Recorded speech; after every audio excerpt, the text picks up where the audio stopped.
Paano kung isa kang chef na araw-araw lang nagluluto ng masarap na pagkain, pero ang mga customer mo ay pawang mga pinakadelikadong gangster sa buong Korea? At mas nakakagulat pa, ikaw pala ang susunod na mamumuno sa pinakamakapangyarihang sindikato sa bansa. Grabe, 'di ba? Ito ang kwento ng Boss 2025. Ako nga pala si Mubikado. Watch less, no more. Tara, buong buo nating ikwento ito mula simula hanggang dulo. Hindi lang basta chef si Sonte. Sa umaga, isa siyang simpleng restaurant owner ng Mimiro. Maliit na Chinese restaurant na laging puno ng tao. Pero kapag gabi na, doon nagiging tambayan ng dugo at pulbos ang lugar. Halos lahat ng pinakamapanganib na gangster sa Korea ay dumadaan doon para kumain. Isang gabi, biglang may urgent na tawag na natanggap si Sonte. Agad sumugod siya kasama si Kang Pyo papunta sa isang makitid at madilim na eskinita. Doon nila nakita si Panho, nag-iisang humarap sa isang buong grupo ng kalaban. Mukha siyang desperado at galit na galit. "Bakit dalawa lang kayo? At parang nag-outing pa?" sigaw ni Panho habang humihingal. At doon bumulaga ang katotohanan. Hindi sila ordinaryong miyembro, sila ang tatlong makapangyarihang underboss ng kilabot na Sikgupagang. Sumiklab agad ang bakbakan, mga kamao na nagbabanggaan, mga patalim na kumikislap sa dilim, sigaw at mura sa lahat ng direksyon. Akala mo tapos na ang laban.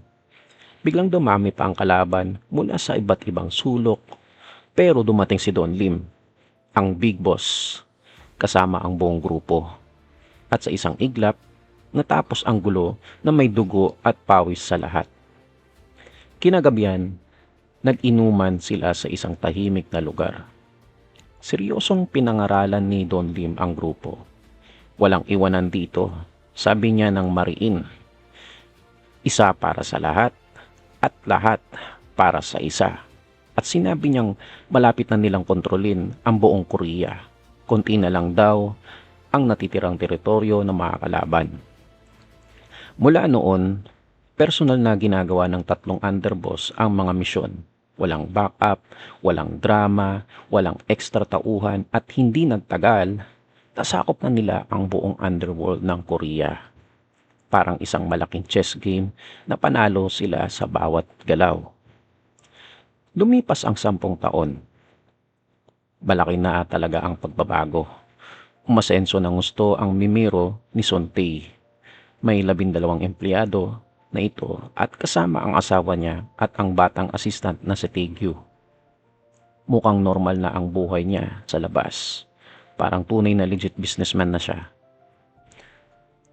Hanggang isang araw, dumating ang mga tao mula sa Han Bank. Nag-apply si Sonte ng malaking loan para i-expand ang restaurant. Nagustuhan nila ang pagkain at ang sikretong recipe na simple at tradisyonal lang ang gamit.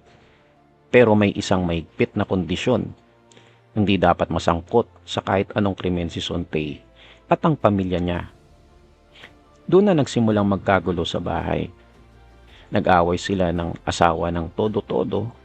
Galit na galit ang misis dahil ang mga tauhan ni Sonte ay libre pa rin kumakain sa restaurant. Kaya paulit-ulit nang nalulugi ang negosyo. Depensa naman ni Sonte. Ang gangster world ang nagbigay sa kanya ng lahat ng tagumpay na meron siya ngayon. Pumasok ang anak nilang si Mimi na casual na nangihingi ng pera sa mga gang members na parang nangungutong. Doon na na-realize ni Sonte na gusto dahil sa buhay niya bilang underboss na nakawan ng normal na pagkabata ang anak niya. Walang gustong makipagkaibigan sa bata dahil sa takot sa reputasyon ng pamilya. Samantala, si Don Lim ay na-reject din ang kanyang bank loan dahil sa masamang reputasyon. Kinagabihan, naglabas siya ng samaang loob kay Sonte. Inamin niyang sobrang napipressure siya at nalulungkot sa pagiging top boss. Kaya laging umiinom siya ng gamot para makatulog. Tahimik na nakikinig si Sontae at inabot ang resignation letter. Sa gulat ni Don Lim, otomatikong binunot niya ang balisong. Pero sa halip na saksakin si Sontae, binigay niya ito kay Sontae. Sagrado yang talim na yan, simbolo ng kapangyarihan at proteksyon ng buong gang.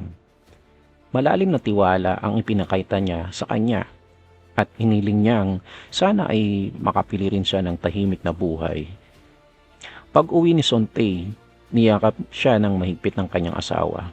At sa wakas, pakiramdam niya ay makakalayo na rin siya sa magulong buhay ng isang pagiging bilang gangster.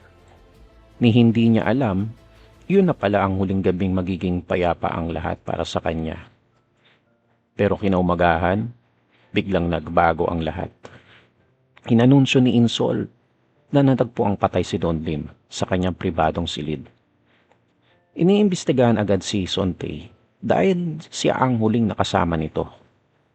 At may malaking utang na naiwan ang dating boss na kailangang ayusin. Kailangan nila ng bagong pinuno na kayang hawakan ang lahat. Tatlo ang pinagpipilian ng konseho. Si Kang Pyo, matapang at walang takot, pero kasalukuyang nakakulong. Si Panho, desperadong makuha ang pwesto pero kulang na kulang sa suporta. At si Sontae, ang taong ayaw na ayaw talagang maging boss. Tinanggihan ni Sontae ang alok para protektahan ang pamilya niya. Pero ipinilit ng konseho na pwedeng pagsabayin ang restaurant at ang gang para maresolba ang deadlock. Nagdesisyon si Insol na magkaroon ng malawakang eleksyon sa loob ng 3 araw lamang. Sa kampanya, imbis na mangako ng kapangyarihan o pera si Sontae para hindi siya iboto, isang bagay lang ang ipinangako niya, libreng pagkain araw-araw para sa lahat. At sa totoo lang, mukhang iyon ang pinaka-epektibong campaign strategy sa buong underworld. Walang nakikipagkompetensya sa kanya sa bagay na iyon. Sa araw ng resulta, landslide victory si Sontae bilang bagong boss. Nasyak ang lahat. Kinabukasan, galit na galit ang asawa niya at sinabing hindi niya susuportaan ang pagiging leader niya. Sa desperasyon, sinubukan ni Sontae na magpaaresto sa bangko para maiwasan ang responsibilidad. Pero nabigo pa rin siya. Diniklara pa siya ng pulis bilang isang biktima. At sa seremonya, biglang may malaking twist. Kakalabas lang sa kulungan itong si Kang Pyo. At siya mismo ang nag-endorso kay Sontae sa harap ng lahat. Doon na nalaman ni Sontae ang tunay na lihim ni Kang Pyo. Ang passion nito ay tango dancing na natutunan pa niya sa loob ng kulungan. Sinubukan niyang protektahan ng kaibigan pero nalit ito sa importanteng audition dahil sa pakikialam ng gang. Nagalit si Kang Pyo at nagiganti sa pamamagitan ng sadyang paglalagay ng chemical sa pagkain ng Mimiro. Nasira ang reputasyon ng restaurant overnight. Grabe talagang galit niya sa pag-aakalang si Sontae ang isa sa mga sadyang nakialam sa kanyang plano. Nagkaaway sila ng todo sa daungan. Parehong nahulog sa ilog. Akala ng buong gang patay na sila. Kaya si Panho na ang naging bagong boss.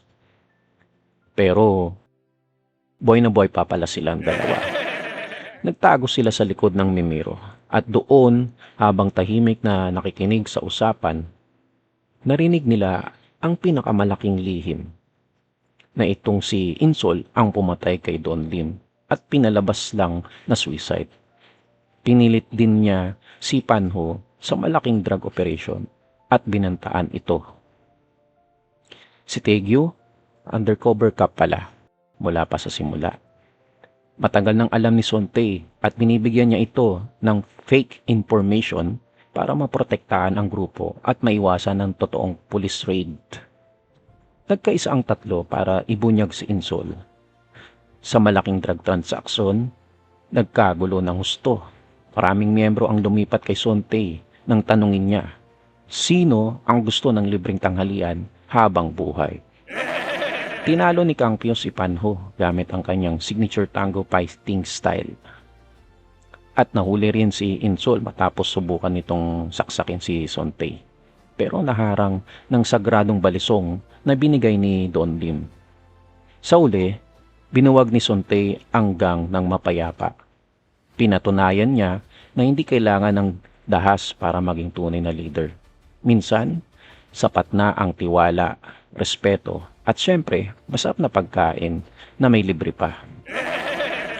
Grabe, hindi mo talaga aasahan yung twist ng pelikulang ito.